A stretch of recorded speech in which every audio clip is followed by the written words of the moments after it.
Jesus é o nosso único sumo sacerdote. Vale lembrar que o autor aos Hebreus, ele deseja colocar Cristo acima de todas as coisas, da tradição, da lei, dos anjos, de Moisés, dos sacerdotes. E agora no capítulo 4, a partir do verso 14, é o que ele vai enaltecer. Ele vai mostrar a importância do ofício sacerdotal, o porquê devemos ter, ou eles deveriam possuir um sacerdote naquele tempo do Antigo Testamento, da tenda do encontro, do tabernáculo e do templo, e agora apontando para Cristo como o sumo sacerdote. E talvez você nunca entendeu por que nós devemos ter um sumo sacerdote. O que é um sumo sacerdote? Qual a diferença do sacerdote para o sumo sacerdote? Qual era o ofício do sacerdote e do sumo sacerdote? Quem são, de onde eles vêm? Está igual o Globo na sexta-feira lá. Quem são, de onde vêm, o que eles comem, o que eles fazem? Abriu aí Hebreus capítulo 4, a partir do verso 14. O autor desconhecido que escreve este livro maravilhoso, um perito na tradição, há uma grande maioria de comentaristas, teólogos, historiadores atribuem de fato ao apóstolo Paulo. Há outras versões que seria até propriamente Áquila ou Priscila. Priscila é um ponto mais falado também.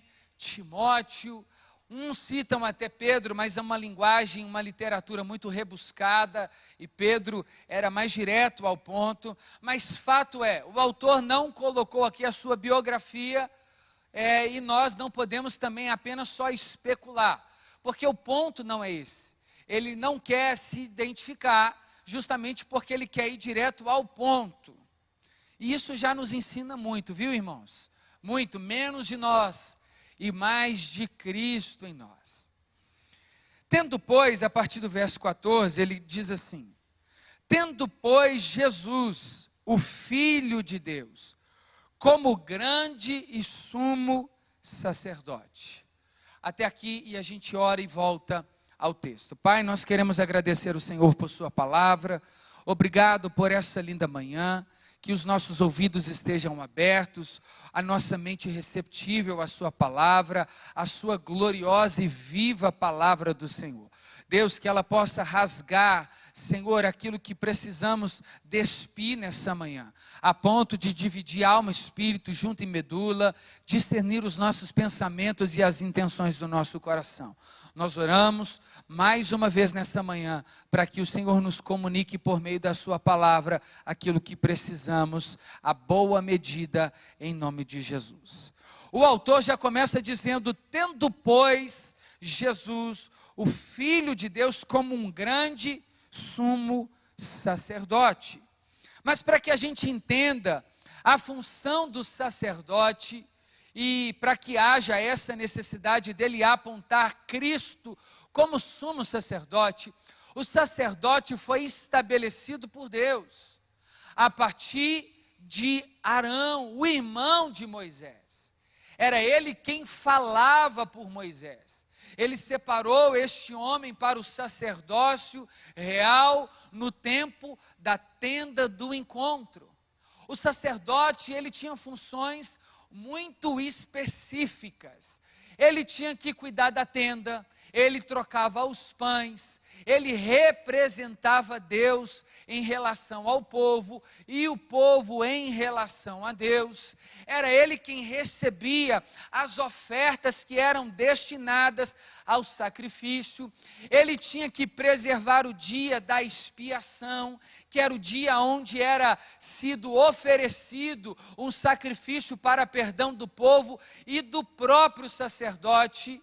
E somente um sumo sacerdote sacerdote é que poderia entrar no lugar santíssimo ou no santo dos santos. O sacerdote tinha uma dieta muito específica. Ele não poderia comer qualquer coisa. O casamento de alguns teria que ser com uma virgem. Alguns sumos sacerdotes e alguns sacerdotes não poderiam nem ter defeito físico. Ele não poderia ter para cumprir o sacerdócio real. O sacerdote era uma figura magma na tenda e no templo. Ele também era o responsável pela lei de Deus em ensinar e trazer isso ao povo. Vale lembrar que nesse tempo dos sacerdotes não tem ainda os escribas, não tem ainda os mestres da lei. Então era uma responsabilidade completamente dedicada aos sacerdotes. E o sacerdócio era transferido a partir de uma hierarquia familiar, a posteridade. Então não bastava ser apenas chamado por Deus. O início do sacerdote começa com Arão. E os filhos de Arão vão herdando o sacerdócio. É eles que vão dar origem ao sacerdócio muito posterior, a partir também da tribo de Levi. É eles que também vão continuar este sacerdócio. Então, o autor aos Hebreus já começa dizendo que, tendo, pois, Jesus, o Filho de Deus, como grande sumo sacerdote, o próprio Senhor Jesus, ele não apenas atendia todos os requisitos que um sacerdote oficializava no templo ou na tenda, ele se tornou o grande sacerdote. O grande sacerdote era um homem, e neste caso do Antigo Testamento, Arão, ele se diferenciava de todos os outros, porque a roupa e a estola de Arão era única. Somente Arão podia jogar as pedras conhecidas como Urim e Tumim. Urim e Tumim representava o sim e o não de Deus. Ele colocava essas duas pedras no bolso da estola. A sua roupa era diferenciada. O seu estilo de vida do sumo sacerdote era completamente dedicado ao Senhor. Ele não poderia se contaminar com nada. Ele vivia 24 horas dentro do templo e da tenda do encontro. Ele não poderia trabalhar com outras coisas.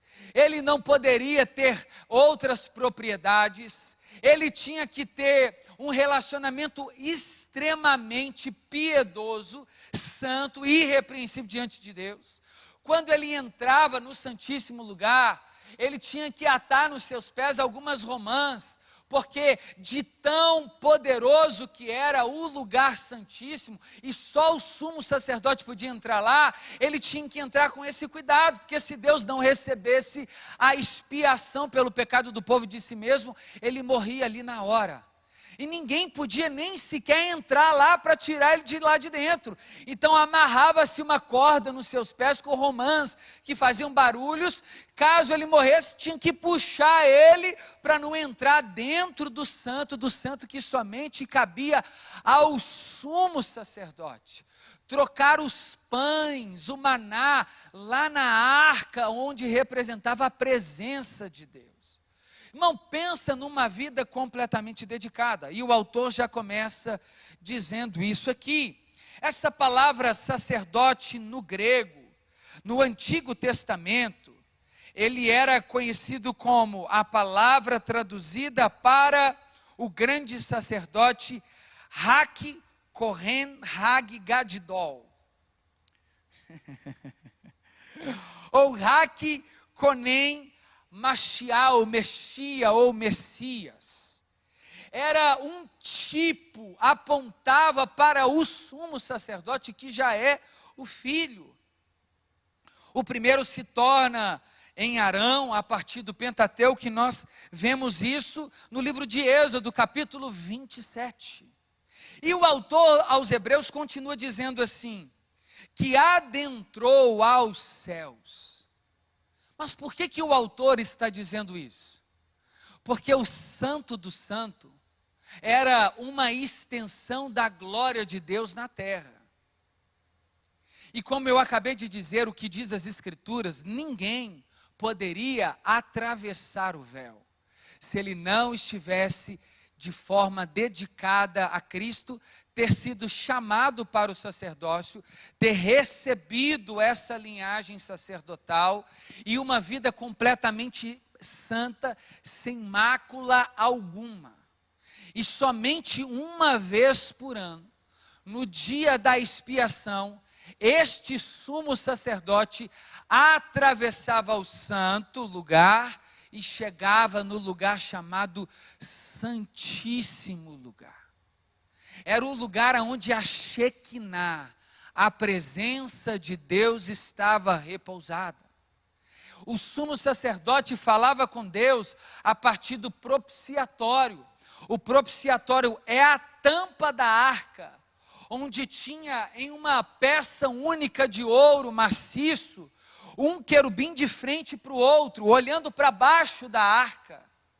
O sumo sacerdote deveria pegar o sangue do animal, recebido lá no átrio, atravessar, tirar a gordura, separar as entranhas, queimar o que não prestava, e aspergir, depois lavava as suas mãos, e trazia esse sangue da expiação, e aspergia sobre o propiciatório. Aquilo era uma forma de Deus ser satisfeito pela culpa do pecado do povo e do próprio sumo sacerdote, que precisava uma vez por ano fazer e manter essa prática. Essa era a única forma de Deus se relacionar com o povo, se o pecado fosse punido. E para não matar o povo, Deus escolheu animais que apontavam para o Cordeiro de Deus, o seu Filho, como sumo sacerdote e também como Cordeiro de Deus que tira o pecado do mundo. Então, quando o autor diz que ele é o sumo sacerdote e ele adentrou os céus, também aqui é uma tipologia, porque foi isso que Cristo fez também, literalmente, depois de ter sido sacrificado. Ao terceiro dia, o Pai o ressuscitou e ele assentou-se à direita da majestade, adentrando nos céus eterno, como o sumo sacerdote fazia no Santo dos Santos. Irmãos, somente Jesus foi capaz de receber a culpa e tomar os nossos pecados, sendo Ele o sumo e o próprio Cordeiro. Somente Jesus cumpre essas funções. Aliás, Jesus cumpre cada item e parte do tabernáculo. A água é Ele. O altar e o fogo, é Ele o fogo consumidor. Os candelabros, é Ele. O pão da vida, é Ele. Ele é aquele que rasga o véu. Jesus é o sacerdote e também o sumo, e também a porta que as pessoas entravam para dentro do átrio. Ele também é o cordeiro que é oferecido. Ele é o caminho para chegar até a tenda do encontro. É Ele também a luz do mundo. É Ele que entra. Ele também é o advogado que advoga na causa do povo. É Ele também o juiz que sentencia ou que absorve o povo. Ele também é tudo no tabernáculo e na tenda do encontro. Por isso Ele também é o nosso sumo sacerdote. E Ele diz assim, e que adentrou os céus, conservemos firmes a nossa confissão. O autor quer dizer assim, nós cremos nessa verdade de que Jesus é maior do que Arão. Nós cremos nessa verdade de que Jesus é maior do que Moisés. Então conserve essa sua confissão, de que Jesus adentrou aos céus. Verso 15. porque não temos sumo sacerdote que não possa se compadecer das nossas fraquezas. Irmão, o sumo sacerdote Arão não podia compadecer das fraquezas. Ele poderia oferecer um sacrifício em nosso favor para nos perdoar. Mas Arão não sabia a dor daquelas pessoas, porque ele era limitado. Porque até Arão tinha fraqueza, até o próprio Arão, seus filhos, tiveram pecados e pecaram. Lembra, irmãos, enquanto Moisés está no Monte Sinai, o que Arão está fazendo lá embaixo? Com o povo? Criando bezerro de ouro. O sacerdote estabelecido por Deus está idolatrando outros deuses. Então, o autor aos Hebreus diz assim: nós não temos um sumo sacerdote que não possa compadecer das nossas fraquezas. Pelo contrário, ele foi tentado em todas as coisas, ou seja, o nosso Cristo, que é o sacerdote perfeito e sumo, tudo que nós vivemos, ele viveu, tudo que nós sofremos, ele sofreu e muito mais, porque ainda você não deu a sua vida pelo ímpio, pode ser que você dê até pelo bom, mas pelo mal talvez você não tenha coragem de dar, e ele deu. Você ainda não foi cuspido talvez, não colocaram cravos nas suas mãos, não te esticaram em um madeiro, não foi você traído da forma como ele foi pelo seu próprio discípulo, ou foi, e se foi é porque ele também foi traído. Então ele é o sumo sacerdote que não é apenas alguém pronto para viver a liturgia, não, ele vive a nossa vida, ele viveu, ele padeceu sobre Pôncio Pilatos, ele nasceu de uma virgem, ele veio ao mundo, ele morreu, desceu ao mundo dos mortos aqui no sentido espiritual, ele tomou a chave da morte de Satanás, mas o Pai também o ressuscitou, ele experimentou as nossas dores, ele chorou com a morte de Lázaro, ele viveu lutos, ele se alegrou, ele curou, ele jogou as cadeiras e as mesas para cima lá no templo. Jesus viveu uma vida também humana. Então ele é o nosso substitutivo perfeito, sumo sacerdote. Isso faz, irmãos, a gente descansar o nosso coração, para a gente não achar que a nossa luta é maior do que o Cristo passou.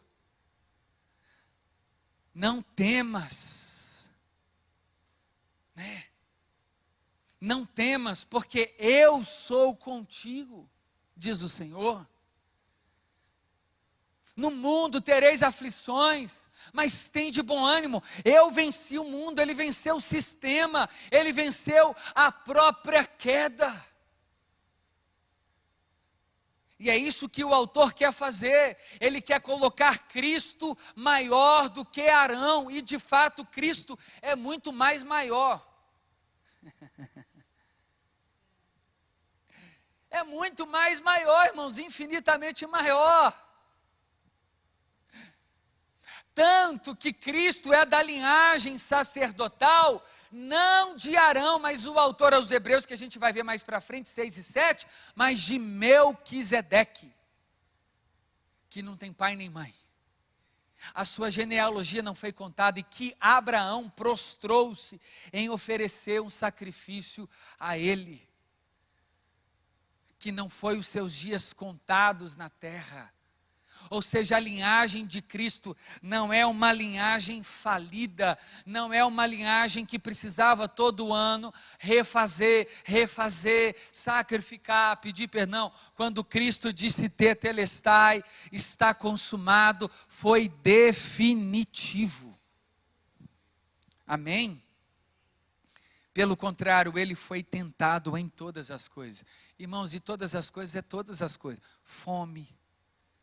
Ele foi tentado em ira, ele foi tentado em pecar, porque se ele cede à tentação do deserto, ele pecaria. Por isso que ele diz assim, não só de pão viverá o homem, ou seja, de toda a palavra que sai da boca de Deus, ou seja, eu não posso ceder às minhas vontades. Eu vim para isso, porque ele foi levado ao deserto pelo Espírito para ser tentado. Ele foi experimentado na nossa dor. Amém? Em todas as coisas, a nossa semelhança. Irmãos, então tudo que diz sobre as nossas fraquezas, Cristo também passou. Solidão. Vocês não podem, Pedro, Tiago, João, orar por 1 minuto. Orem, vigiem, orem. Ele foi abandonado quando foi preso no Getsêmani. Ele foi largado na via dolorosa. Ele subiu o Gólgota com a nossa cruz. Aquele que não tem pecado, Deus o fez pecado por nós, para que nós fôssemos feitos justiça de Deus. Ele lavou os nossos pés. Ele ceiou dizendo: este é o meu corpo que é dado por vós. Este é o cálice do meu sangue. Fazei isso em memória de mim.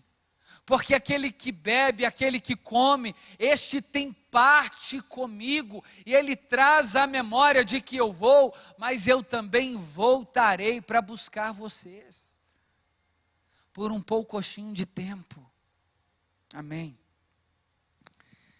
Mas, nessa mesma semelhança, que semelhança? Ele veio de Eva, porque Maria veio de Eva e de Adão, irmãos. Ou você está achando que o nascimento de Jesus foi extra virginal, supra-sumo, mega blaster, extraordinário, e assim a ponto de ser um ET trazendo Jesus ou uma cegonha? Não, irmão. Não, ele nasceu de uma mulher que só não teve uma relação sexual normal com o marido, mas todo o processo natural de parir, ela teve. Ela gerou um filho durante 9 meses. Ao 6º mês, ele já não estava cumprimentando João Batista no ventre, se alegrando. João Batista se alegrando com ele. Ele nasceu, irmãos, em uma manjedoura. Mas ele nasceu de uma mulher na manjedoura. Maria sofreu o nascimento de Jesus, irmão. Não tinha anestesia na época, não. Foi tudo natural. A criação, não. Porque ele é o descendente, como o único descendente. E não falando de descendentes. Então, ele veio do Espírito Santo, mas a sua formação foi completamente científica também. Sangue, órgãos, sentimentos, tudo. O nascimento, o crescimento. Aos 12 anos ele estava no templo. Tá certo, estava confundindo a sabedoria já dos mestres da lei, mas estava lá, na casa do pai, cresceu com profissão, era um belo carpinteiro. E tem que saber, né, cuidar da gente, porque a gente é um cara de pau, né, irmãos? Tem que ser carpinteiro mesmo, né? Porque já vai lixando e passando óleo de peroba em nós. E já dizia o ministério de louvor El Chan, não sei se você lembra, que pau que nasce torto nunca se endireita, né? Mas na mão de Jesus o pau fica reto. Não tem isso não. Pode ser acácia, pode ser qualquer um que Jesus deixa fininho e deixa na direção certa, ô glória. Você não lembra desse ministério de louvor não, né? Graças a Deus. Então Jesus, ele veio de uma ordem natural e ao mesmo tempo espiritual. Não quer dizer que sendo homem, ele deixou de ser Deus, e não quer dizer que ele sendo Deus, deixou de ser homem. Mas tem um mistério em Filipenses capítulo 2, a partir do verso 5, que ele diz: e sendo Deus, não apegou, não usurpou e ser igual a Deus. O que quer dizer? Que tudo que ele fez dentro das possibilidades humanas. Isso é poderoso. E sem deixar de ser glorioso e majestoso ao mesmo tempo. Isso é chamado de fusão hipostática. Ele, ao mesmo tempo que uma natureza faz, a outra também corresponde. E olha só que lindo, ele assumiu a nossa semelhança, mas sem pecado, para que se cumprisse a representatividade do homem, em um homem sem pecado, porque se ele peca, ele não pode nos perdoar do pecado eterno. Por isso Jesus não pecou. O único ser terráqueo que fala, né? Falei terráqueo que veio e que não teve pecado foi Jesus Cristo de Nazaré. Maria pecou, Elias pecou, José pecou, Moisés pecou, Enoque, mas ele foi transladado. Mas irmão, o único que não tem pecado é Jesus. O único. Abraão pecou, e já vê lá no início, né? Mentira para tudo quanto é lado. Jacó pecou, Pedro pecou e põe pecado nisso, Paulo pecou, Timóteo pecou, mas Jesus não pecou. Ele sim tomou a nossa culpa sem pecado. Porque ele é o verdadeiro Adão, ou a discussão aí, o segundo Adão, ou o perfeito Adão. Porque o Adão lá do Éden também não tinha pecado, até que o pecado entrou. Mas Jesus é o que representa de fato. Se por um Adão o pecado entra, pelo verdadeiro Adão o pecado é perdoado, justificado, redimido, limpo, e para sempre nós não temos mais condenação em Cristo Jesus, porque é Ele quem nos justifica. Amém? Portanto, aproximemo-nos do trono da graça. Onde estava a arca da presença de Deus? No santo. Como que a gente agora pode entrar no santo? Fácil. Pelo novo e vivo caminho. Só segurar. Segura na mão de Deus e vai. Segura na mão de Deus, segura na mão de Deus.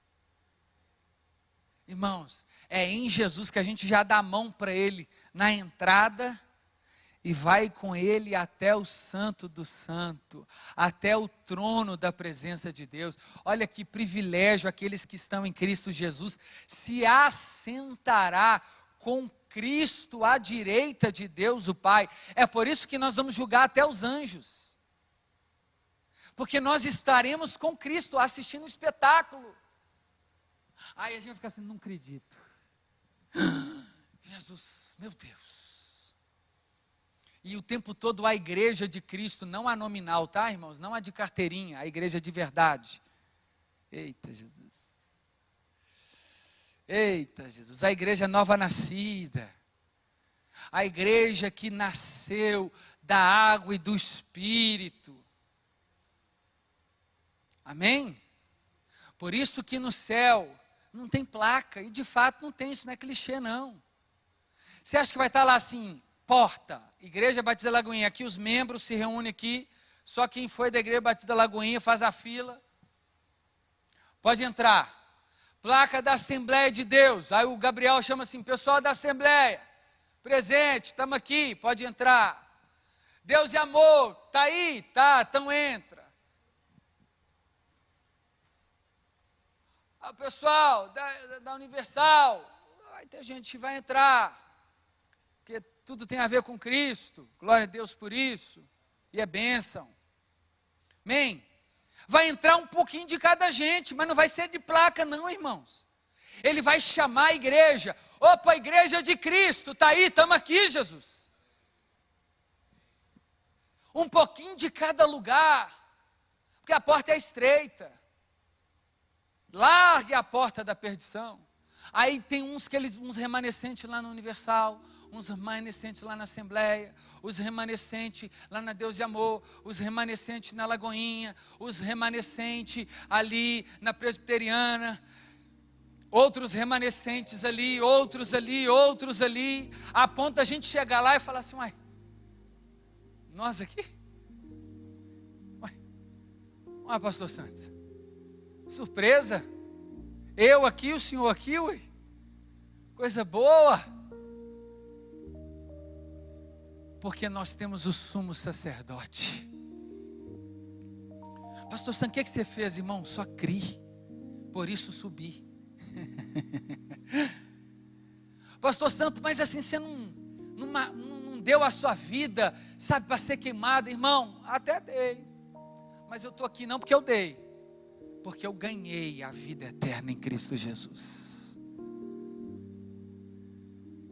Eu estou aqui não pelos meus méritos, mas porque o sumo sacerdote rasgou o véu. E ele termina dizendo: aproxime do trono com confiança. Não tem como você fazer sociedade sem confiança, casamento sem confiança, relacionamento sem confiança. Tem como você tomar a decisão com uma pessoa sem confiar nela? Não funciona. Como que a gente se aproxima do trono de Deus sem confiar que Deus é Deus e que Ele existe e é galardoador daqueles que o buscam? Nós precisamos aproximar desse trono confiando que Ele é, e Ele está sendo, e Ele sempre será o nosso Deus, a fim de recebermos misericórdia e encontrarmos graça para ajuda em momento oportuno. Está no sumo sacerdote. Qual que é o momento oportuno? Pode ser para você hoje, agora. Talvez a graça que você precisa é agora. Talvez você está saindo de uma vida de pecado, cheio de problema, com os filhos tudo desencapado, gambiarra para tudo quanto é lado, cheio de contatinho no telefone, confusão, adultério, e que negócio todo envolvido com agiota, com dívida, e você não sabe por onde começar. Eu sei, por Cristo.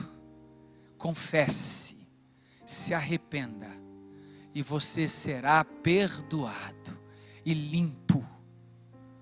Comece pelo sumo sacerdote. Diz: Jesus, eu pequei contra os céus, eu pequei contra ti, eu estou arrependido. É agora que eu preciso de graça. Jesus, a porta está fechada, não tem nem comida para jantar essa noite. Eu preciso da sua graça. Jesus, a conta atrasou.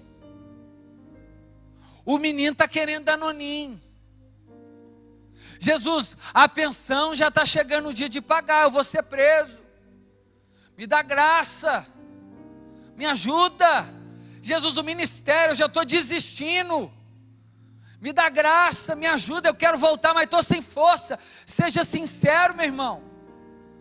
Não esconda não, entra lá com confiança.